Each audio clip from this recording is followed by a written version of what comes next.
વિસનગરની સાગરચંદ પટેલ યુનિવર્સિટીમાં ભવ્ય પદવીદાન સમારોહ યોજાયો।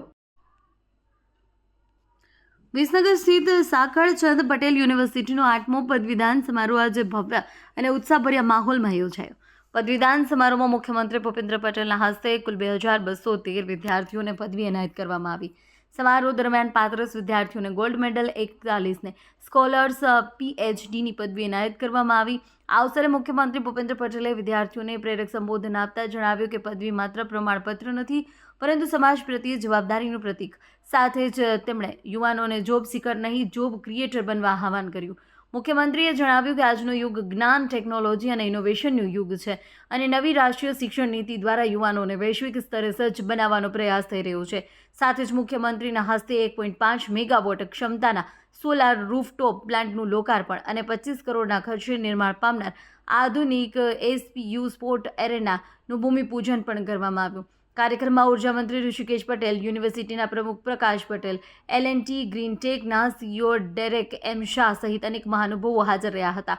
વિસનગરની સાગરચંદ પટેલ યુનિવર્સિટી આજે શિક્ષણ, આરોગ્ય અને ગ્રીન એનર્જી ક્ષેત્રે નવી ઊંચાઈએ પહોંચતી જોવા મળી રહી છે। ચેતન પટેલ, મહેસાણા। 8મા પદવીદાન સમારોહની અંદર 2213 વિદ્યાર્થીઓને ડિગ્રી એનાયત કરવામાં આવી છે। તે તમામ ડિગ્રી એવોર્ડીઝને હું ખૂબ ખૂબ અભિનંદન પાઠવું છું અને તેમના માતા પિતાએ જે અમારી યુનિવર્સિટીની અંદર વિશ્વાસ મૂકી પોતાના દીકરા દીકરીઓને અહીંયા અભ્યાસક્રમ માટે મોકલ્યા છે તેમનો પણ આભાર વ્યક્ત કરું છું। અને સાગરચંદ પટેલ યુનિવર્સિટીના પદવીદાન સમારંભની અંદર મુખ્ય મહેમાન તરીકે ગુજરાત રાજ્યના લોકલાડીલા મુખ્યમંત્રી માનનીય શ્રી ભૂપેન્દ્રભાઈ પટેલ સાહેબે પોતાની હાજરીથી સમગ્ર કાર્યક્રમને ખૂબ જ ઉત્સાહ અને આશીર્વાદ પાઠવ્યા છે। તે બદલ હું સાહેબનો પણ ખૂબ ખૂબ આભાર વ્યક્ત કરું છું। અતિથિ વિશેષ તરીકે ગુજરાત રાજ્ય સરકારના માન્ય કેબિનેટ મંત્રી શ્રી ઋષિકેશભાઈ પટેલ અને L&T કંપનીના MD CEO Shri Derek M શાહને પણ હું ખૂબ ખૂબ આભાર વ્યક્ત કરું છું કે તેમનો કિંમતી સમય આપી અને આ પદવીદાન સમારંભમાં અતિથિ વિશેષ તરીકે હાજર રહ્યા છે। આપ સૌ જાણો છો કે આજના યુગની અંદર જ્યારે વિશ્વમાં દરેક સેકન્ડે ટેકનોલોજી અને હેલ્થકેર સર્વિસીસની અંદર નવા સંશોધનો થઈ રહ્યા છે ત્યારે સાગરચંદ પટેલ યુનિવર્સિટી એ કમિટેડ છે કે પોતાના વિદ્યાર્થીઓને સારામાં સારું એજ્યુકેશન મળે, સારામાં સારું નોલેજ મળે અને એક્સપર્ટ ફેકલ્ટીઝ દ્વારા તેઓ ઇન્ટરનેશનલ કમ્યુનિટી સાથે કમ્પીટ કરી શકે એ માટેનું તેમનું ભવિષ્ય ઉજ્જવળ કરવા માટે યુનિવર્સિટી કામ કરી રહી છે। આજે આ પદવીદાન સમારંભની સાથે સાથે 1500 કિલોવોટ સોલાર રૂફટોપનું લોકાર્પણ થયું છે જે મુખ્યમંત્રીશ્રી દ્વારા કરવામાં આવ્યું છે।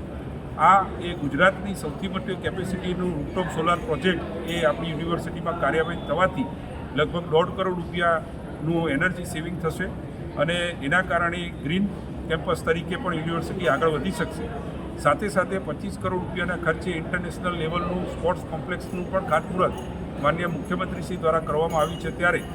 જ્યારે ગુજરાત એ કોમનવેલ્થ અને ભારત દેશે ઓલિમ્પિક માટે જ્યારે તૈયારી કરી રહ્યું છે ત્યારે અમે સાગરચંદ પટેલ યુનિવર્સિટીમાં પણ ઇન્ટરનેશનલ સ્પોર્ટ્સ ફેસિલિટી દ્વારા વિદ્યાર્થીઓને અને આવનારા સ્પોર્ટ્સમેનને આ કેમ્પસની અંદર પણ પોતાના ટ્રેનિંગ માટે, પોતાની પ્રેક્ટિસ માટે અને ગુજરાત સરકાર દ્વારા ક્યારે પણ કોઈ ગેમ્સનું એલોકેશન થાય એના માટેની તૈયારી કરી છે।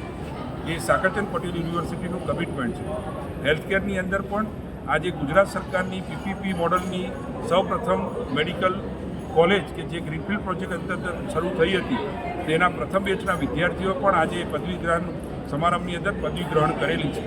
માનનીય વડાપ્રધાન શ્રી નરેન્દ્ર મોદી સાહેબનું વિઝન હતું કે દરેક જિલ્લાની અંદર એક મેડિકલ કોલેજ હોવી જોઈએ જેનાથી વધુને વધુ ડૉક્ટરો ઉપલબ્ધ થાય અને રૂરલ લેવલ સુધી પણ હેલ્થકેર સર્વિસીસ વધારે સુદૃઢ બને। તેમના વિઝનને અને તેમના સ્વપ્નને આજે સાગરચંદ પટેલ યુનિવર્સિટીએ સાક્ષાત કર્યું છે અને ગ્રીનફિલ્ડ પ્રોજેક્ટ અંતર મેડિકલ કોલેજના 147 વિદ્યાર્થીઓએ આજે પદવીદાન સમારંભની અંદર પદવી ગ્રહણ કરેલી છે। ચોક્કસપણે આ ડૉક્ટરો એ રૂરલ એરિયામાં જઈને પોતાની એક્સપર્ટીથી સારામાં સારી સારવાર આપી અને રૂરલ એરિયાની અંદર પણ હેલ્થકેર સર્વિસીસને વધુ મજબૂત બનાવશે। ગુજરાત એ ભારત દેશનું ગ્રોથ એન્જિન છે અને ભારત એ વિશ્વની અંદર વિકસિત રાષ્ટ્ર બનવા જઈ રહ્યું હોય ત્યારે એક એજ્યુકેશન ઓર્ગેનાઇઝેશન તરીકે સાગરચંદ પટેલ યુનિવર્સિટી પણ આ જવાબદારી સ્વીકારી પોતાના વિદ્યાર્થીઓ દ્વારા, ટેકનોક્રેટ્સ દ્વારા અને ટેકનોલોજીને વિદ્યાર્થીઓ સુધી લઈ જઈને વિદ્યાર્થીઓને ઇન્ટરનેશનલ કમ્યુનિટી સુધી પહોંચાડવાનું કામ કરી રહી છે. સાથે સાથે અમારા વિદ્યાર્થીઓ માટે 26થી વધારે ઇન્ટરનેશનલ યુનિવર્સિટીઝ અમારી સાથે કાર્યરત છે અને અમારા વિદ્યાર્થીઓ અને ફેકલ્ટી પેદના એક્સચેન્જ પ્રોગ્રામથી પણ અમારા યુનિવર્સિટીના વિદ્યાર્થીઓને સારામાં સારું નોલેજ મળે એ માટે પ્રયત્નશીલ છે. QR કોડ ડિગ્રી એની શું વિશેષતા રહેશે અને પહેલી વાર લાગુ કરી છે? આપ સૌ જાણો છો કે જ્યારે પોતાની ડિગ્રી લઈને વિદ્યાર્થી કોઈ ઇન્ડસ્ટ્રીમાં જાય અથવા તો ફર્ધર સ્ટડી માટે કોઈ બીજા દેશની અંદર ભણવા જતો હોય છે ત્યારે તેની ડિગ્રી કેટલી વેલિડ છે એ ચકાસવામાં આવતું હોય છે.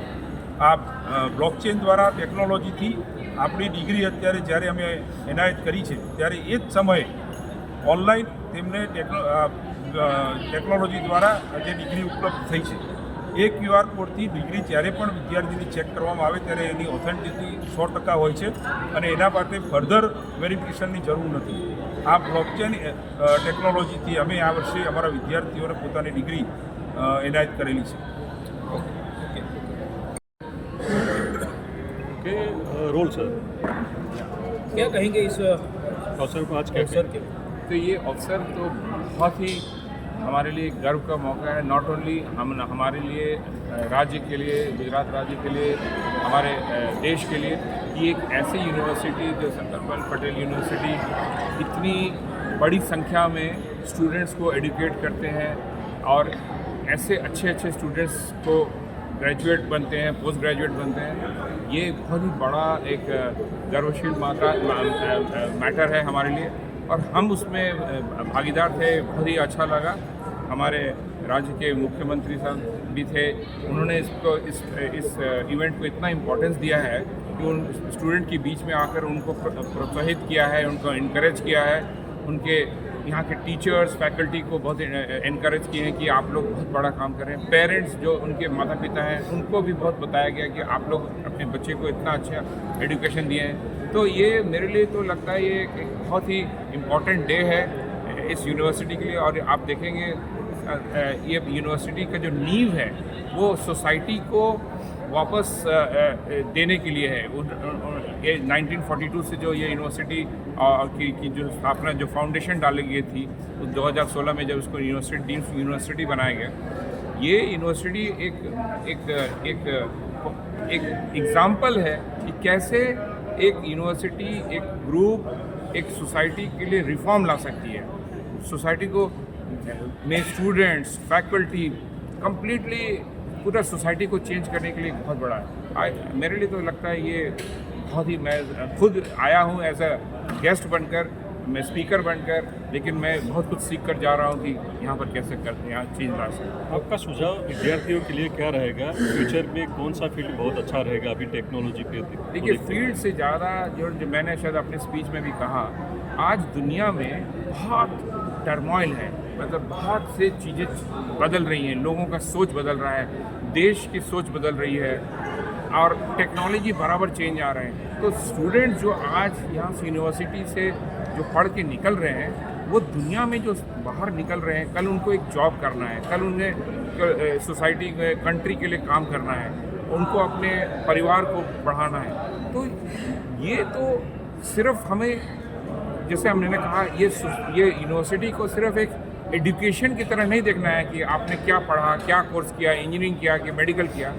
आप एक इंडिया के एक वैल्यूबल सिटीज़न बन के बाहर निकल रहे हैं. और इंटीग्रिटी की बात की गई कि आप हमेशा इंटीग्रिटी है, मतलब आप गलत काम ना करें, आप करप्शन ना करें, आप वैल्यूज़ लाएँ. आप जिस कंपनी के लिए काम करें, जिस राज्य में करें, जिस देश के लिए काम करें, उसमें सच्चाई से, ऑनेस्टी से काम करें. ये सब चीज़ स्टूडेंट को समझना है और वो बहुत अच्छे से सीख कर बाहर जा रहे हैं और बहुत सफल रहेंगे अपने दुनिया में, अपनी ज़िंदगी में और पूरे देश के लिए सफल रहेंगे. बजट के बारे में कुछ कहना चाहिए? बजट के लिए